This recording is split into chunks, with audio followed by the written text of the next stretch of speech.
দেখো আজকের এই ক্লাসে আমরা একটা এক্সপ্রেশনে হাজার হাজার বাংলা বাক্য থেকে ইংলিশে তৈরি করবো। দেখো এই যে বাক্যগুলো আমরা দিয়েছি, এখানে আজকের এই বাক্যগুলো ট্রান্সলেট করব।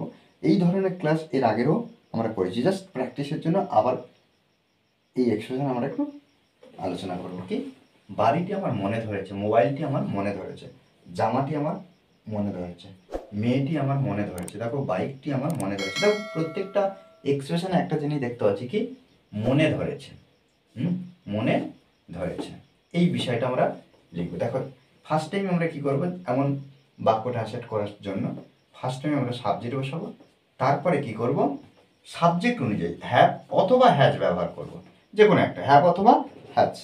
তারপরে আমরা কি করব, G O T got fancy, got fancy plus for দেবো, ফর প্লাস নাউন।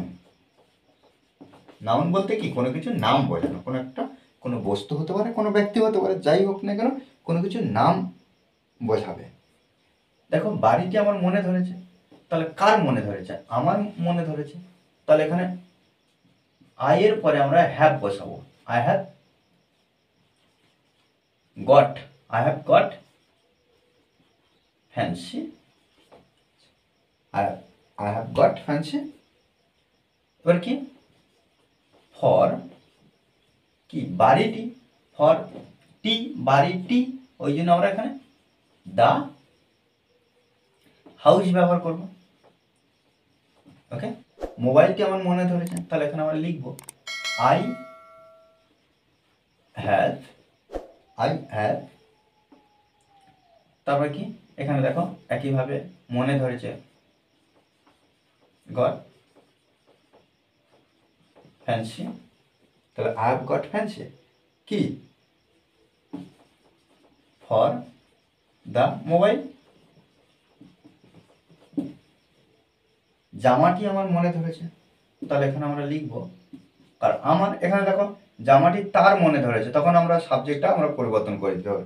যদি ব্যবহার করি, আচ্ছা এখানে আমরা সাবজেক্ট প্রত্যেকটা আমার আছে, আমারটা আমরা চেঞ্জ করে দিতে পারি, জামাটি সাবজেক্ট তার ব্যবহার করতে পারি। প্রত্যেকবার আমরা কি করছি না, আমার আমার ব্যবহার করছি, এখানে তার, এখানে এখানে লিখতে পারি যে হি, হি হ্যাজ ব্যবহার করে, এখানে কিন্তু হ্যাভ ব্যবহার করবো না, he has, he third person singular number, he has got fancy,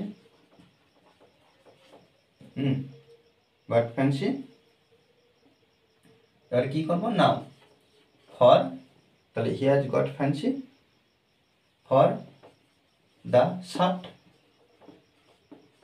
ওকে, তাহলে মেয়েটি আমার মনে ধরেছে, তাহলে এখানে লিখব যে I have got, I have got fancy,